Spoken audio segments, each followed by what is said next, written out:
मागील भागात आपण पाहिले, आज कॉलेजचा पहिला दिवस आणि अनघाच्या वर्गावरील अभिजितचा पहिला पिरियड होता. दोघांनीही एकमेकांकडे पाहिले. त्यानंतर नियमित कॉलेज सुरू झाले. दोघांचा रोजचा संबंध येत होता, पण समोरासमोर दोघेही एकमेकांकडे दुर्लक्ष करीत होते. अभिजित अजिबात तिच्याकडे पाहत नव्हता. त्यामुळेच की काय, अनघाच्या स्वभावात फरक पडला होता. ती अतिशय शांत झाली होती. मैत्रिणी तिला त्याबद्दल चिडवत होत्या, पण ती फक्त हसत असे. हे सर्व पाहून शीला हळहळत असे. तिने अनघाचे मन केव्हाच ओळखले होते. तिने अनघाला समजवले, तुझे मन आवर, ते एक स्वप्न समज आणि अशोकला होकार दे. त्याचं तुझ्यावर प्रेम आहे, तो खूप चांगला आहे. तुझ्या आईच्या बोलण्यातही मी अशोकबद्दल ऐकले होते. शीलाचं अनघा म्हणाली, तुझं सारं खरं आहे. अशोकमध्ये कसलेच वैगुण्य नाही, पण मी काय करू? माझ्या मनात तो असताना मी हे कसं करू शकते? अनघाच्या डोळ्यातून गंगा जमुना बरसू लागल्या. शीला समजून चुकली. अनघाची प्रीती सच्ची प्रीती होती. ती परस्पर सहवासाने, स्पर्शाने, मिठास बोलण्याने हे प्रेम उत्पन्न झालेले नव्हते. हे भांडणातून, तिरस्कारातून निर्माण झालेले आहे. हे एकतर्फी प्रेम आहे. त्यामुळे शीलाने अनघाला म्हटले, तू डॉक्टर अशोकला होकार दे, म्हणजे अभिजितचा विचार तुझ्या मनातून हळूहळू जाईल. इकडे अभिजितला रवीकडून अशोकने अनघाला मागणी घातली आणि नानांचा आणि आम्हा सर्वांना तो पसंत आहे. बहुतेक हे वर्ष संपले की लग्नाचा बेत ठरेल असे समजले होते. त्यामुळे अभिजित जखमी झाला होता. म्हणूनच तो अनघाकडे दुर्लक्ष करीत होता. तिच्याशी अतिशय फटकून वागत होता आणि त्यामुळे अनघा अतिशय दुःखी होत होती. बऱ्याच दिवसानंतर रवी अभिजितच्या घरी गेला होता. पल्लवीचा रिझल्ट लागल्यानंतर तिचे अभिनंदन करायला, तेवढाच. त्यानंतर बरेच दिवस तो पल्लवीला भेटला नव्हता. त्याला सारखे वाटत होते, उद्या पल्लवी डॉक्टर होणार. तिला जीवनसाथी म्हणून आपली सोबत कितपत उपयोगी पडेल. त्यामुळे तो तिला विचार करायला जास्त अवधी मिळावा म्हणून तिच्याकडे फिरकलाही नव्हता. पल्लवीने बरीच वाट पाहिली आणि शेवटी रवीला फोन केला आणि रवीला विचारले, तू माझ्यावर रागवलास का? रवीने नाही सांगितले आणि तो पल्लवीला भेटायला गेला. पल्लवीला त्याने मनातील सगळे सांगितले. पल्लवीला भेटून रवी घरी खूप आनंदात आला व जेवताना खूप अगदी बोलू लागला. तेव्हा अनघाने त्याला चिडवले. त्याने अनघाला गप्प राहण्याचं बजावले, पण अनघा म्हणाली, आता मी सांगणार, फक्त परीक्षा होईपर्यंत मी गप्प राहणार होते. त्यावर सुमतीबाई आणि अण्णांनी विचारले. त्यावर रवीने त्यांना पल्लवीबद्दल सगळे सांगितले. नाना आणि आईनी पल्लवीला घरी येऊन दाखवायला सांगितले. रवीने होकार दिला की मी तिला घेऊन येईन. त्यानंतर आईने अशोकचा विषय काढला. त्यावर नाराज होऊन अनघा रूममध्ये निघून गेली. त्यावर आई आणि नानांनी रवीला, ती अशी का वागते? ती खूपच बदलली आहे. तुला काही माहीत आहे का विचारले. तेव्हा रवी म्हणाला, ती मागच्या वर्षापासूनच बदलली आहे, पण मला तिचा अंदाज येत नाही. पण मी तिची मैत्रीण शीला आहे, तिला भेटून याबद्दल नक्की माहिती काढून घेईल. आता पाहूया पुढील भागात. पल्लवी आणि अभिजित आणि अनघा आणि रवी यांचे काय होते? त्यांचे प्रेम यशस्वी होते का? अभिजित नुकताच घरी आला होता. थोड्याच वेळात मावशींनी त्याला जेवायला हाक मारली. रोज दुपारी मावशी भाच्यांची अंगत पंगत होत असे. पल्लवी लवकर जेवून कॉलेजला जाई. जेवताना दोघांची किरकोळ बोलणी सुरू झाली. मावशीला तिच्या हक्काचे अभिजितच्या आईचे पत्र आले होते. दिवाळी अगदी जवळ येऊन ठेपली आहे. अभिजितचे आता मात्र ऐकायचे नाही असे त्यांनी आपल्या धाकट्या बहिणीला कळवले होते. हा मोसम तसाच जाऊ न देण्याचा निश्चय होता त्यांचा. तू सुद्धा एखादी मुलगी तिकडे पहा असे कळवले होते. अभिजित, आता अक्का तुझे ऐकेलसं वाटत नाही. किती दिवस अशी टोलवाटोलवी करणार आहेस आणि का? मावशी, आधी पल्लवीच्या लग्नाचे बघू. आधी तिचे नंतर माझे. मावशीने कपाळाला हात लावला. अरे, पल्लवी अजून डॉक्टर व्हायला 2 वर्ष आहेत.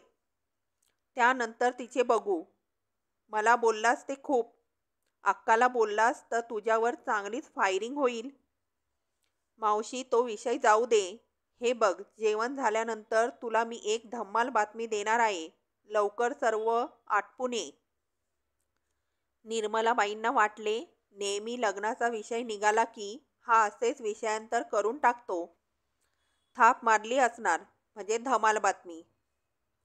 अभिजित आपल्या खोलीत आला आणि त्याला सर्व काही आठवू लागले. तो प्रसंग त्याच्या डोळ्यासमोर जसाच्या तसा उभा राहिला. रवी आणि पल्लवीने आजचा दिवस निश्चित केला होता. आपले गुपित अभिजितच्या कानावर घालण्याचा.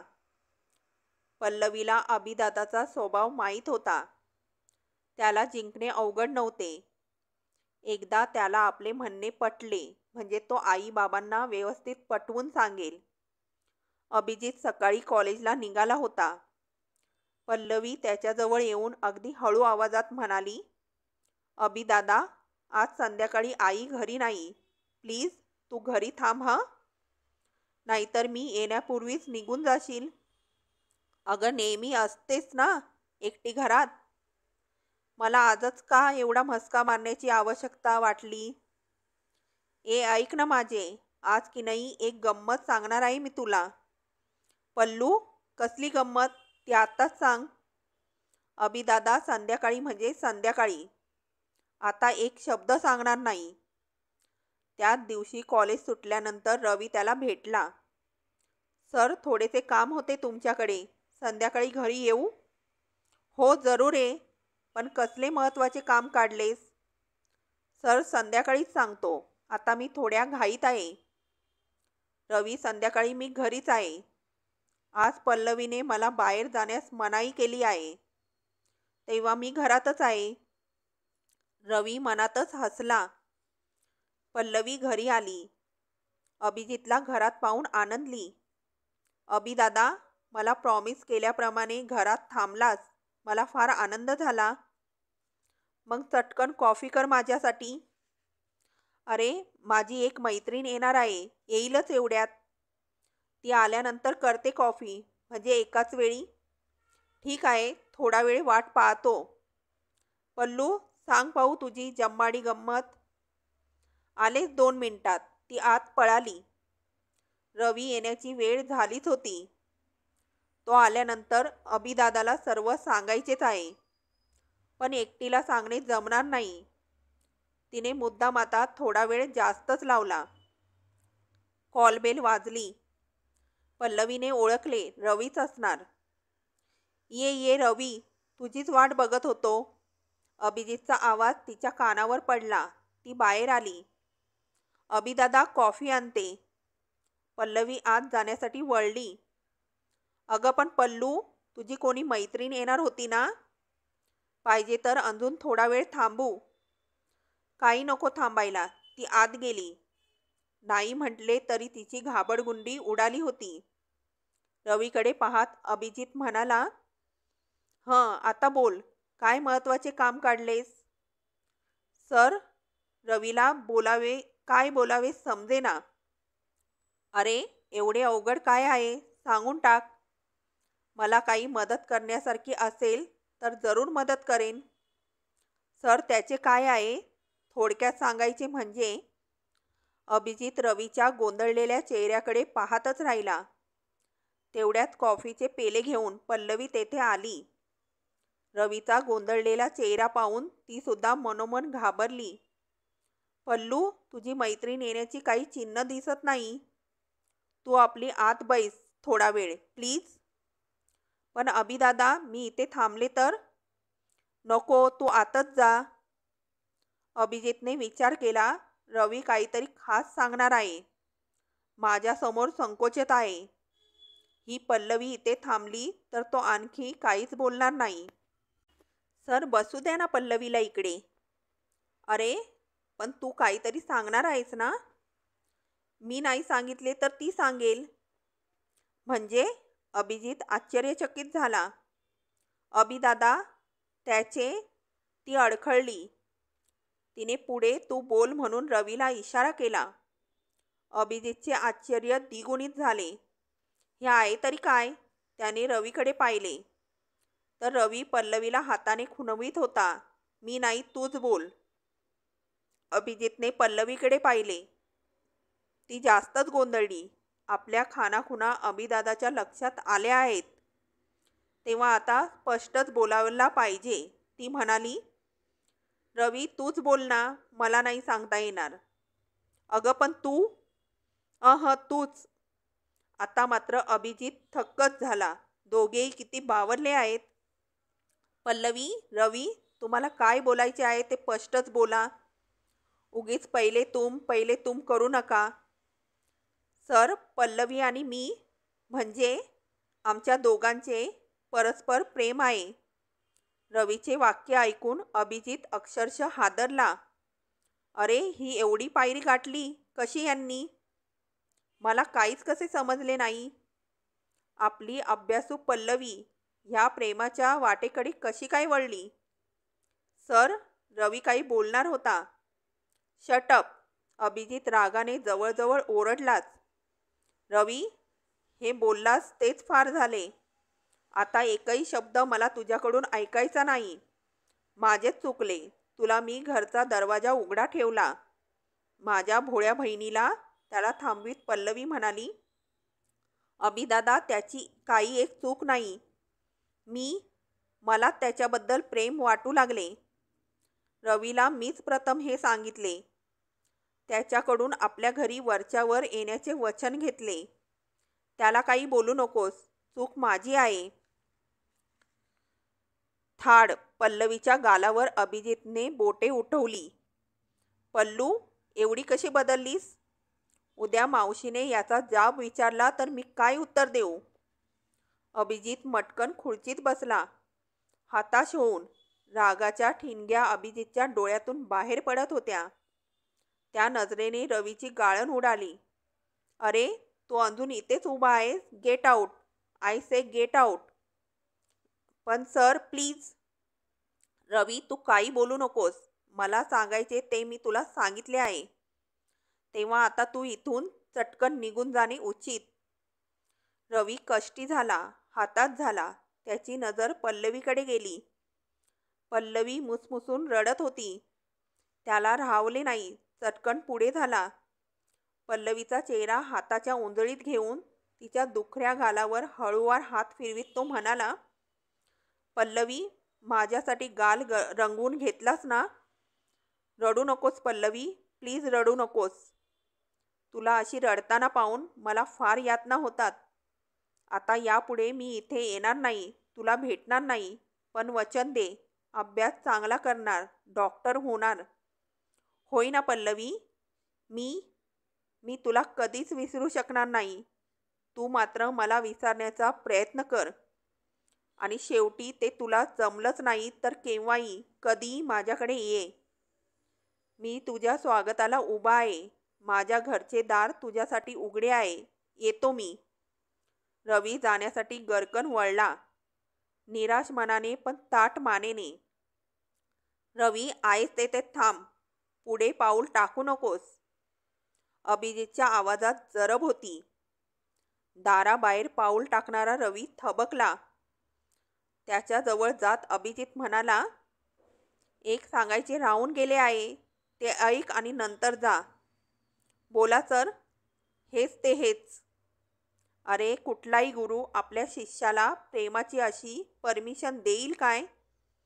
आता ते दोस्ताच्या नात्याने अभिजित म्हणालास तर मात्र माझ्या पल्लवीचा हात तुझ्या हातात दिलाच आहे असं समज. रवी आश्चर्याने उडालाच. सर, काय म्हणता आहात तुम्ही? Gate out. अभिजित जोरात म्हणाला. पण आता तर म्हणाला होतात पल्लवीचा हात देईल. करेक्ट. मी तुला सांगितले आहे मैत्रीच्या नात्याने विचारलेस तरच. पण लगेच कसे जमणार ते? जिभेला एवढी सवय झाली आहे की सर हा शब्द बाहेर पडणार. ठीक आहे, चालू लाग तर तू. अभिजित रवीने धाडस एकवटले. रवी माय फ्रेंड. क्षणात दोघांनी एकमेकांना मिठी मारली. अभिजित खळखळून हसला. काय रवी, माझे ॲक्टिंग कसे झाले? एकदम मस्त सर. ओ हो सॉरी. अभिजित, तुझ्या बोलण्याने मी तर एकदम निराश झालो होतो. पल्लवीच्या डोळ्यावर विश्वास बसत नव्हता. मगा ऐकलेले खरे की आत्ता पाहतो आहोत ते खरे? रवीच्या पाठीवर थाप मारीत अभिजित पल्लवीकडे आला. अजून ती डोळे पुसत होती. पल्लू, फार जोराने बसली का ग थप्पड? अभिदादा, तुझ्या थपडीपेक्षा तुझ्या शब्दांनी अनंत यातना झाल्या. तिच्या डोक्यावरून हात फिरवीत तो म्हणाला, आता मुळीच रडायचे नाही, मी आहे ना. तू काही काळजी करू नकोस, मावशी काकांना मस्त पटवतो. अभिदादा, तू किती चांगला आहेस रे. पण काय रे, तू आधीच का नाही सांगितलेस? मला किती वाईट वाटले. अगं, तुमच्या दोघांचे गुपित कानावर आले आणि खरोखरीच मी अक्षरशः हादरलो. विश्वासच बसेना. पल्लू, तू बोलायला लागलीस आणि मला हसू येऊ लागले. अरे, ही चिमुरडी चक्क प्रेमात पडली. रवी, तुझे बोलणे ऐकून तर आश्चर्य वाटले. त्यातल्या त्यात आनंद झाला. म्हणजे पल्लूने निवड तरी चांगली केली. तुमच्या दोघांचे अभिनंदन करावे वाटले. मनात म्हटले, गुरुसे चेला सवाई. आमच्या पुढे गेली तुमची गाडी. पण ठरवले थोडा ड्रामा करू. चटकन होकार दिला तर त्याचे तुम्हाला काही विशेष वाटणार नाही, म्हणून थोडे ॲक्टिंग केले. सर. ओ हो. अभिजित, खरोखरच तू ग्रेट आहेस. खरेच अभिदादा, तू फार चांगला आहेस. आहे ना चांगला? मग आत पळ आणि एक ग्लास थंड पाणी आण. तुमच्या दोघांवर ओरडून घसा अगदी सोश पडला आहे. अभिजित, पल्लवी डॉक्टर झाल्याशिवाय काही आम्ही लग्न करणार नाही. ठीक आहे. बरे, आता तुमच्या दोघांचेही माझ्याकडील महत्त्वाचे काम झाले आहे ना? तर आता मी निघतो. चल, मी सुद्धा निघतो. अरे हो पल्लवी, आई आणि अनु दोघी फार मागे लागले आहेत तुला घरी घेऊन ये म्हणून. केव्हा येणार? केव्हाही तू नेशील तेव्हा. पल्लवी हसून म्हणाली. अभिजित, रवी दोघेही घराबाहेर पडले आणि हे सारे आता अभिजितला आठवले होते. निर्मलाबाई तेथे आल्या. त्या अभिजितला म्हणाल्या, अभि, काय सांगणार आहेत खास? मावशी, बैस तरी निवांत, मग सांगतो. मावशी, तू माझ्या लग्नाची काळजी करीत आहेस, पण एक मात्र खरे, जावई शोधायची दगदग आपल्याला पडणार नाही. तिने तिचा जीवनसाथी निवडला आहे. अभि, अरे बोलतस तरी काय हे? असली कधी थट्टा करू नये. मी किती घाबरले बघ. पल्लवी मुळीच तसे करणार नाही. मावशी, खरेच मी तुझी बिलकुल थट्टा केलेली नाही. अगदी सत्य तेच सांगितले आहे. स्वतः पल्लवी आणि त्या मुलाने मला हे सांगितले आहे. पल्लवीला एवढे धाडस तरी कसे झाले? येऊ दे तिला घरी. चांगले विचारते. तरी यांना म्हणतच होते, कशाला एवढे शिकवायचे, एकुलते एक मुलगी. चांगले स्थळ पाहून लग्न लावून द्या. पण नाही, ह्यांनी ऐकले नाही आणि आता हे असे. मावशी बडबडू लागल्या. त्यांच्या विश्वासाला धक्का बसला होता. अभि, अरे बोल बाबा. कोण आहे तो मुलगा? तू पाहिलास म्हणतोस तर कसा वाटला तुला तो? आपल्या जातीचाच आहे ना? मावशी, अगं एवढा त्रास कशाला करून घेतेस? आपली पल्लवी समंजस आहे, विचारी आहे. ती योग्य तेच करणार. तिची पसंती वाईट नाही, मला तरी आवडली. मुलगा चांगला आहे, सुस्वभावी आहे आणि तुझ्या दृष्टीने महत्त्वाचे म्हणजे आपल्या जातीचा आहे. अरे पण कोण आहे तो? मावशी ते सर्व सांगतो, पण मला हे सांग, साधारण कसला मुलगा तुला आवडला असता? अबी, अरे आता माझी आवड काय विचारतोस? तिचा तिने पसंत केला आहे ना? मावशी समोरचा प्रदीप कसा वाटतो तुला? प्रदीप, छट, मला तो मुलगा आवडत नाही. अरे त्याच्या आईने पल्लूसाठी मागणी घातली होती, पण मी सरळ सांगून टाकले, एवढ्यात तिच्या लग्नाचा विचार नाही आमचा. अबी, त्यालाच तर नाही ना पल्लूने पसंत केले. काळजी करू नकोस मावशी, तो प्रदीप नाही. तुझी आवड पाहत होतो मी. मावशी, माझ्याकडे नेहमी येतो तो रवी भोसले कसा वाटतो? तो रवी भोसले ना? छान आहे मुलगा, भारी गुणी वाटतो, किती आवडीने बोलतो.